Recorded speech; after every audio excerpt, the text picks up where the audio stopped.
Hi, this is Christina from the Beauty Closet. So today I wanted to review a really cool book that I've recently run across. It was actually written by Rachel Pires.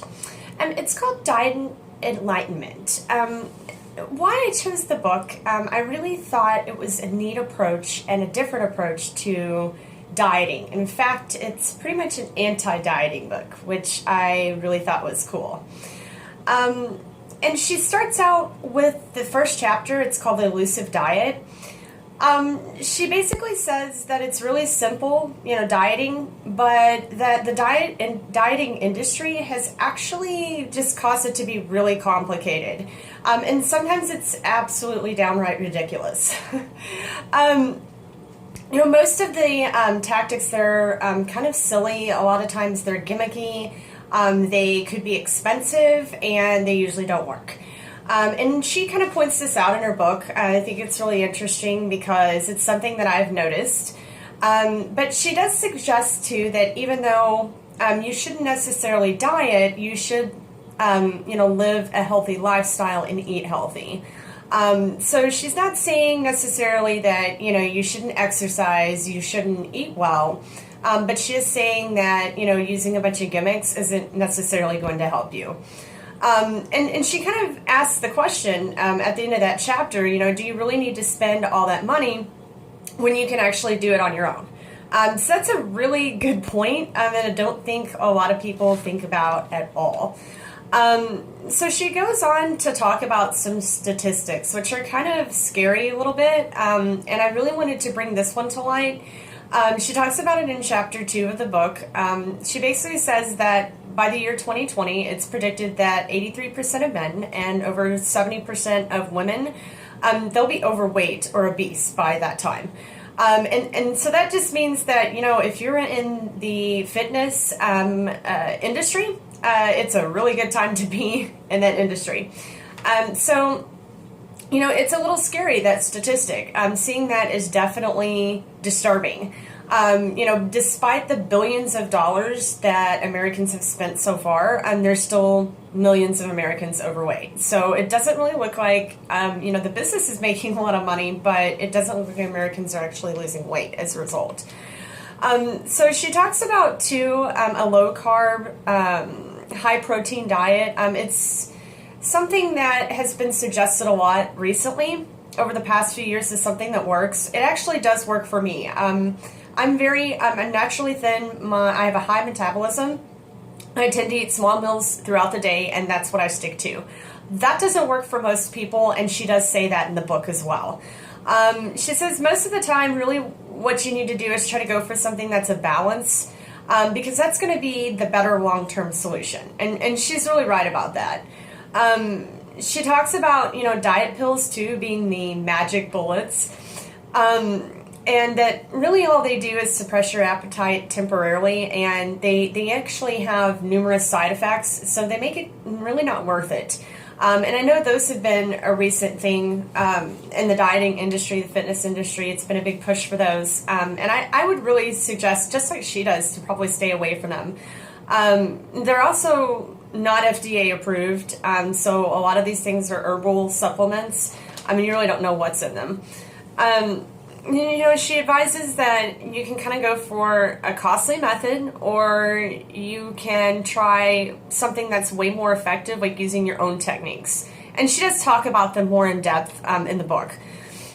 So one thing, too, that I really like, she goes on, like in chapters 3, she talks about one of the biggest dieting myths.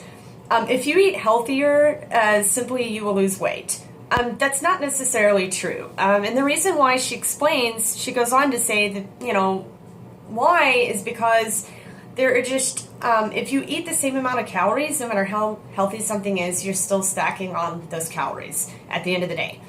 They may be healthy, but they're still adding up to that total.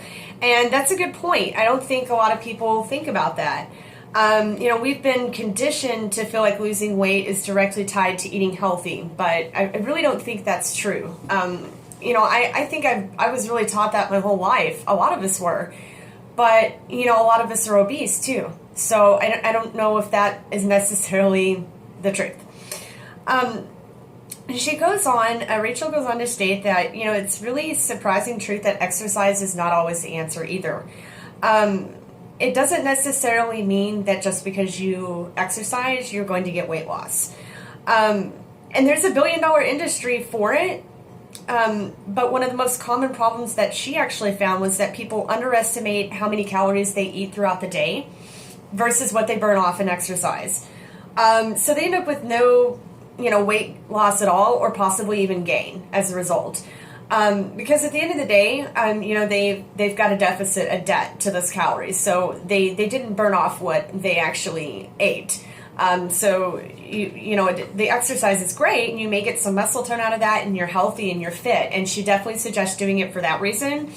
But if you're doing it for the reason of weight loss, she suggests not to do it for that reason alone.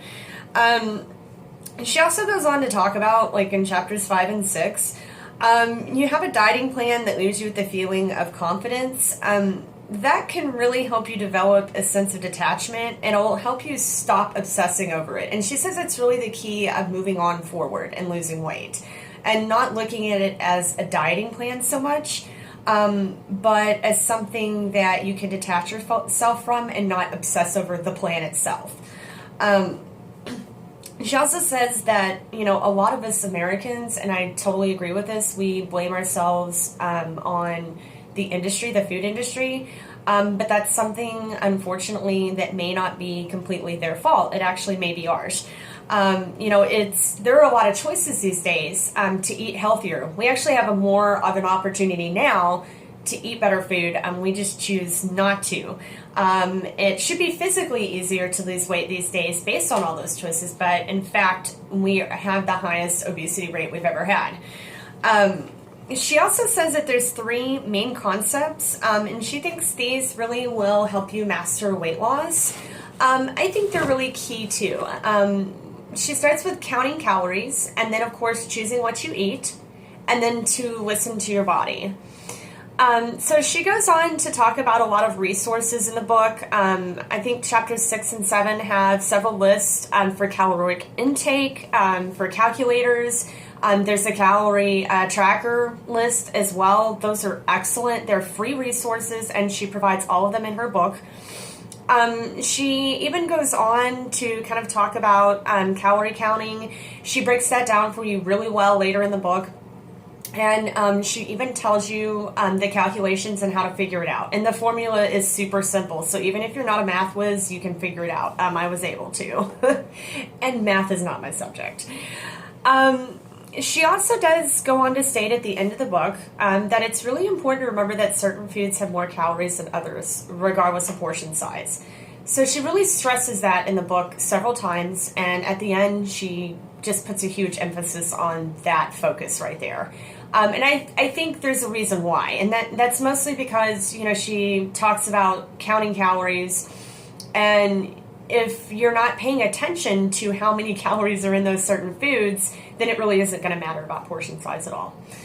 And I guess basically she kind of ends the book with the smart advice of be patient with yourself and stay to the course. The longer you do it, the easier it will become. I think that's really the truth with anything in life. I definitely think that's good advice for dieting, and perhaps anti-dieting as well. So she suggests really, she ends the book with telling you, how you can lay out your plan for each evening the night before. You can use the free resources that she's provided. And she just leaves you with telling you to, by being an enlightened dieter, it's all about seeing through the clutter and the nonsense. And I really think that that's a good way to end the book, and to leave some great advice. I said, I really enjoyed reading it. It was a great read. I was able to read it in one day. And I said, I think it's a great book for anyone.